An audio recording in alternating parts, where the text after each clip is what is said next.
ცვლილებები ჩვენი ყოველდღიურობის ნაწილია. სპეციალისტები განმარტავენ, რომ ცვლილებების სწრაფი ტემპი ხშირად იწვევს დაბნეულობას, ფოთოს გამოფიტვას თუ წონასწორობის დარღვევას, რომელიც სხვადასხვა მენტალური თუ ფიზიკური სიმპტომით გამოიხატება.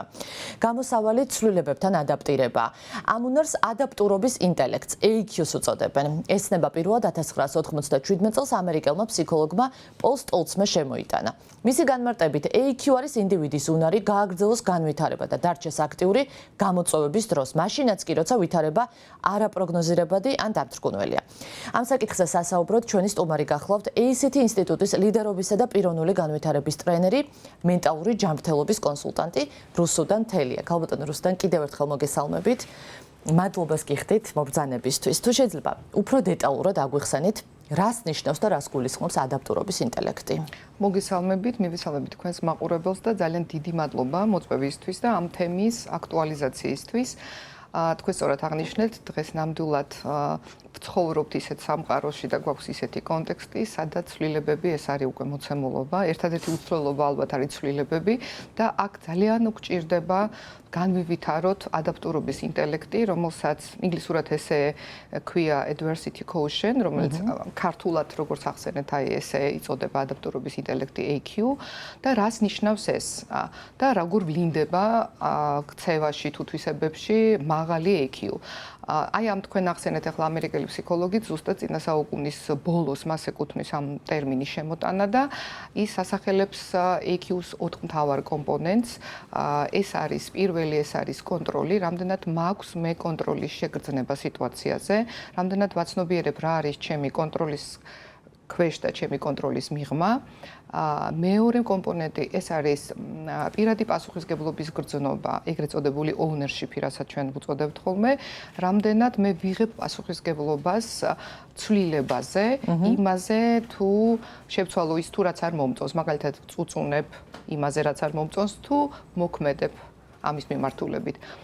მესამე ეს არის განვრცობადობა, რამდენად ცხოვრების ერთ კონკრეტულ მოვლენას წარუმატებლობას, თუნდაც ვავრცობ ცხოვრების სხვა მოვლენებზე. მაგალითად, სიტყვაზე სამსახურში თუ რაღაც ერთი პრეზენტაცია ერთ კლიენტთან ვერ გავაკეთე კარგად, ეს მთლიანად აისახება და მოიცავს ჩემს კარიერულ თემებს და ცხოვრებისეულ თემებს, თუ კონკრეტულად ამ თემაში რჩება. და მეოთხე ეს არის ეგრეთ წოდებული endurance, გამძლეობა, რამდენად მაქვს რწმენა იმისა, რომ ეს სირთულე დროებითია.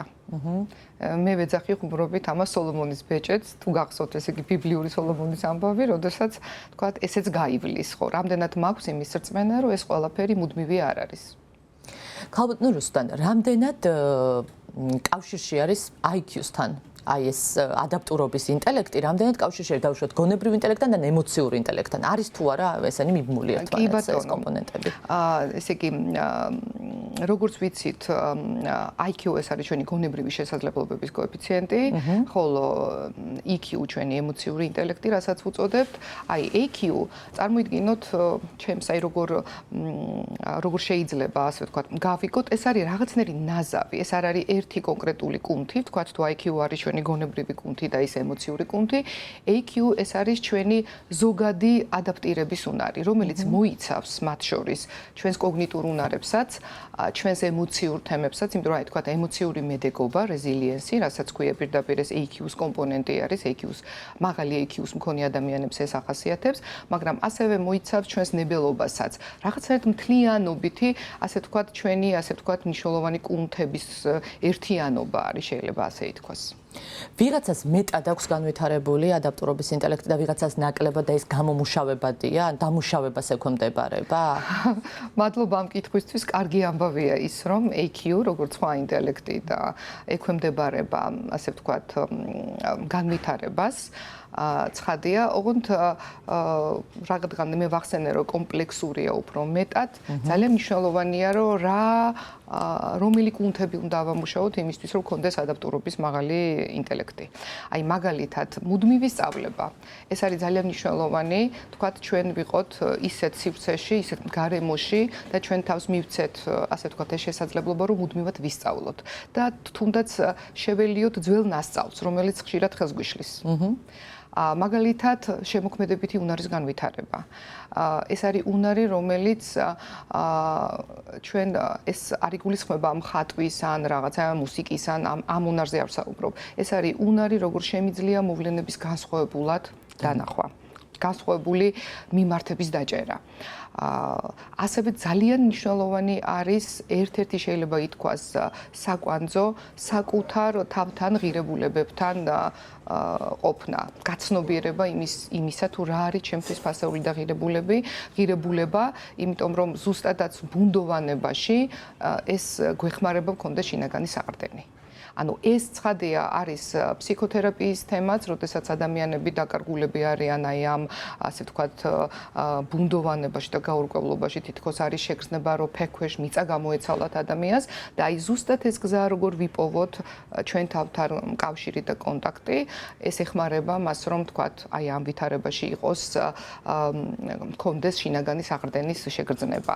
ეს არის უფრო სწორად რომ თქვა, აი თვითრეფლექსიის უნარი ამასთანავე ძალიან მნიშვნელოვანია, რომ მუდმივად ვაცნობიერებდეთ, სად ვართ, რატომ ვარ, რა არის ჩემთვის ფასეულობა, ეს არის ხედვის უნარი. აი, როგორც გითხარით, რამდენიმე უნარის ერთობლიობა, რომელიც ეხმარება მაღალი ჩვენი ადაპტურობის ინტელექტის განვითარებაში. აი საქმის დროს ხშირად დამსაქმებლებსაც აქვთ ხოლმე მოთხოვნა, რომ კანდიდატს პოტენციურ საქმებულს ჰქონდეს სტრესულ გარემოში მუშაობის უნარი. აი ეს ამასთან არის კავშირში ამასთან არის პირდაპირ კავშირში. ნამდვილად დღეს ესე იგი თანამედროვე ორგანიზაციები ძალიან დიდ ყურადღებას აქცევენ ადაპტურობის ინტელექტს, ამ კოეფიციენტს, ეს როგორც რეკრუტირების პროცესში, ასევე ლიდერობის განვითარების კონტექსტში და ეს არის ძალიან მნიშვნელოვანი უნარი, იმიტომ რომ შეიძლება თანამშრომელს ჰქონდეს ძალიან კარგი გონებრივი შესაძლებლობები, IQ, მაგრამ თუ მას არ აქვს ადაპტურობის ინტელექტი მაღალი, შეიძლება ვერც კი გამოიყენოს ეს შესაძლებლობები. ამდენად დღეს ეს შეიძლება ითქვას ერთ-ერთი წამყვანი და საბაზისო უნარია, უნარებთან ნაკრები, შეიძლება ასე ითქვას, იმისთვის რომ მოვახტინოთ უკეთესი ადაპტაცია და არა მარტო ვადაპტირდეთ, შემოქმედებითად ვადაპტირდეთ, გადავრჩეთ, იმიტომ რომ ჯერ კიდევ როდის თქვეს, რომ გადარჩება ის, ვინც არა ყველაზე ძლიერი, არამედ ვისაც შეუძლია მოახდინოს ადაპტირება.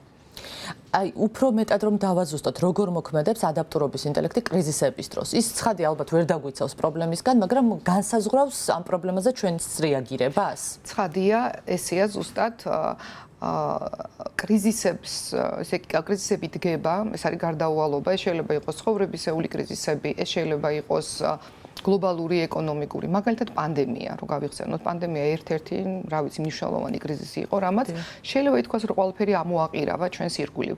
აი, აქ მაგალითად მენტალური მოქნილობის მქონე ადამიანებმა უკეთესად შეძლეს ამ კრიზისთან ადაპტირება. მეტიც დაინახეს ამ კრიზისში ერთგვარი შესაძლებლობა და თვითონ გახდნენ ცვლილება, შეიცვალნენ ისინი, ასე ვთქვათ. ამდენად ეს არის ჩვენი უნარი, რამდენად ვუმკლავდებით, პასუხობთ ამ კრიზისებს და რაც მთავარია, რამდენად შეგვიძლია კრიზისში დავინახოთ შესაძლებლობა. გარდავქნათ ის ჩვენს წარმატებად თუნდაც. რამდენად მაღალი არის ცნობიერება აი ზოგადად აი ამ ფენომენის, ამ ადაპტურობის ინტელექტის ირგვლივ ჩვენს ქვეყანაშიც და ზოგადადაც. აი თითქოს ახალია ეს ტერმინი აქ. თვითონ ტერმინი ახალია. თუმცა დღეს ძალიან ბევრი ლაპარაკობს მაგალითად მენტალურ მედეგობაზე, ემოციურ გამძლეობაზე, კრიზისებთან, ასე ვთქვათ, სტრესის მართვაზე, როგორც კომპონენტებზე და ნაწილებზე და ადაპტურობის ინტელექტი უკვე ახალი აღარ არის თანამედროვე ორგანიზაციებისთვის, მაგრამ თვითონ ტერმინი გეთახმებით რომ ახალია. რაღაც ნახეთ, უფრო კრებსითი ფენომენია. მაგალითად, მე დავდივარ სიტყვაზე ყოველ დღე 5 კილომეტრზე ვივითარებ ფიზიკურ კუნთს, თუ მე ვცხოვრობ ჯანსაღი ცხოვრების წესით. რაღაცით ეს არის ჯანსაღი ცხოვრების წესის ეკვივალენტი, შეიძლება ესე ითქვას. ქალბატონ რუსტან, უღრმეს მადლობას გიხდით გადაცემაში მონაწილეობისთვის. ძალიან დიდი მადლობა თქვენს. ACT ინსტიტუტის ლიდერობისა და პიროვნული განვითარების ტრენერი, მენტალური ჯანმრთელობის კონსულტანტი რუსუდან თელია გახლდათ. ჩვენი სტუმარი